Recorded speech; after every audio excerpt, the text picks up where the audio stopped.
L'Agence internationale de l'énergie atomique, ou AIEA, est un peu le chien de garde mondial du nucléaire. Et son rôle dans le cadre de l'accord sur le nucléaire iranien signé en 2015 n'a jamais été aussi important depuis la décision de Donald Trump de retirer les États-Unis de ce texte en 2018. Le directeur général de l'AIEA, Rafael Mariano Grossi, est avec nous dans The Global Conversation. Merci beaucoup d'avoir accepté notre invitation. My pleasure. Commençons donc par l'Iran. Depuis l'assassinat du général iranien Qassem Soleimani, le gouvernement iranien a affirmé que son pays n'était plus tenu de respecter les 5 principaux critères de l'accord sur le nucléaire iranien. Dans quelle mesure est-ce dangereux ? Eh bien, je dirais que la situation est plutôt inhabituelle puisque nous continuons nos activités d'inspection. De ce point de vue, la coopération de l'Iran en tant qu'État inspecté n'a pas été interrompue. Nous sommes sur place, nos inspecteurs sont sur place, ils poursuivent leurs activités, ce qui est très important. Dans le même temps, ce que nos inspecteurs ont constaté, c'est le degré de conformité de plus en plus faible à l'accord de 2015.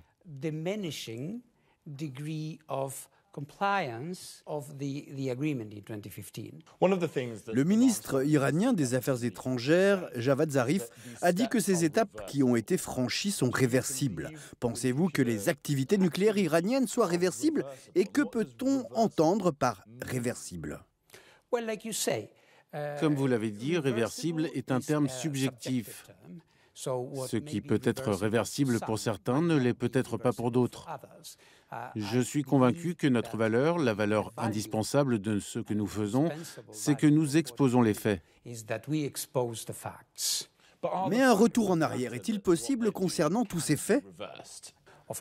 Bien sûr, un pays peut enrichir davantage d'uranium ou alors en enrichir moins. Le comportement des Iraniens peut évoluer à cet égard et notre rôle consiste simplement à informer sur ce qu'ils font. À quel stade se trouve l'Iran quant à l'acquisition éventuelle de l'arme nucléaire? Il faut analyser les capacités technologiques que possède l'Iran, comme d'ailleurs de nombreux autres États. C'est une réalité. Ce qui est important, c'est que notre agence est là pour vérifier que les quantités sont bien celles sur lesquelles des engagements ont été pris. Mais l'Iran dit détenir 1200 kilos d'uranium enrichi. Avec ça, on est proche de l'arme nucléaire, non? Peut-être, mais il y a aussi de telles quantités dans d'autres régions du monde, donc c'est un élément de tout un ensemble de questions.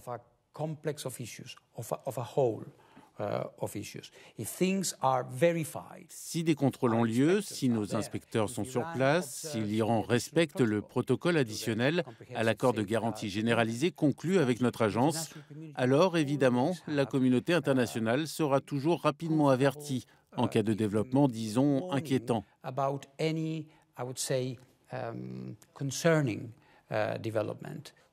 Actuellement, l'accord sur le nucléaire iranien est sur un terrain glissant, avec les activités de l'Iran et le retrait des États-Unis.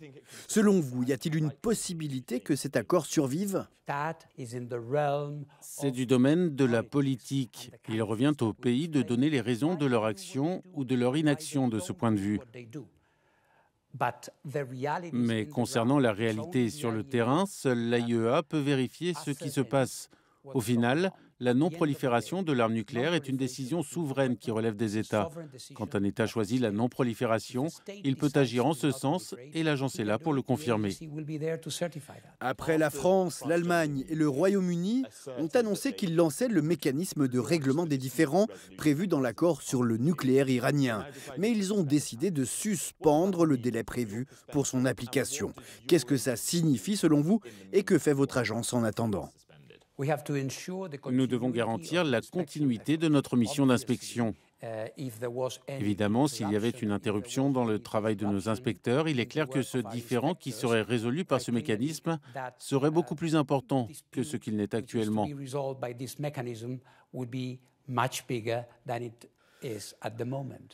Le président américain Donald Trump a enregistré un certain succès en rencontrant le leader nord-coréen Kim Jong-un. Mais aujourd'hui, leurs relations se sont quelque peu dégradées. Comment voyez-vous les ambitions nucléaires de la Corée du Nord?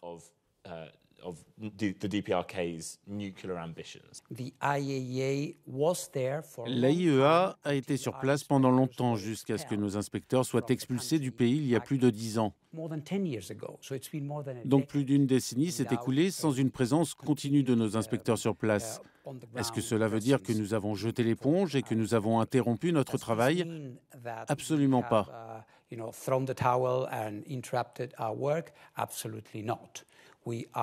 Nous analysons en permanence les informations sur ce qui se passe et nous nous tenons prêts pour un déploiement immédiat de nos inspecteurs.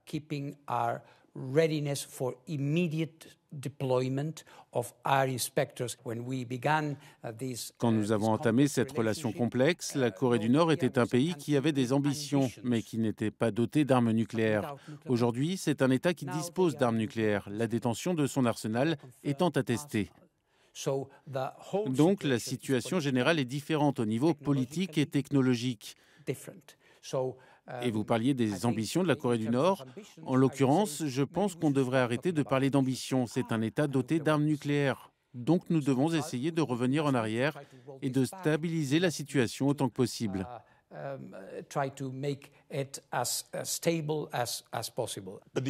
Mais le président américain a montré qu'il aimait faire les choses de son côté, en dehors d'organisations internationales comme la vôtre.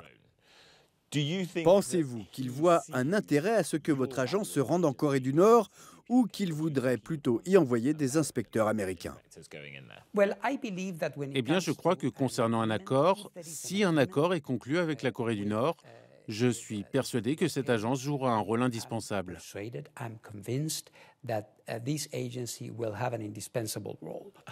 Dans quelle mesure êtes-vous inquiet du risque que des acteurs non gouvernementaux soient capables, dans l'avenir, d'éventuellement s'emparer d'armes nucléaires? C'est un motif d'inquiétude.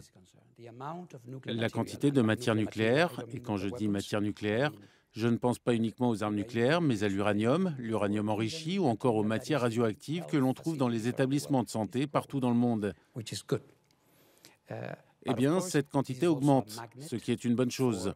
Mais évidemment, cela suscite la convoitise de groupes de terroristes qui voudraient avoir accès à ces matières dans le but, je ne dirais pas de fabriquer des armes nucléaires, mais simplement de créer un incident radiologique, comme utiliser une bombe sale radiologique. Donc toutes ces possibilités existent, effectivement. Raphaël Mariano Grossi, merci d'avoir été avec nous sur Euronews.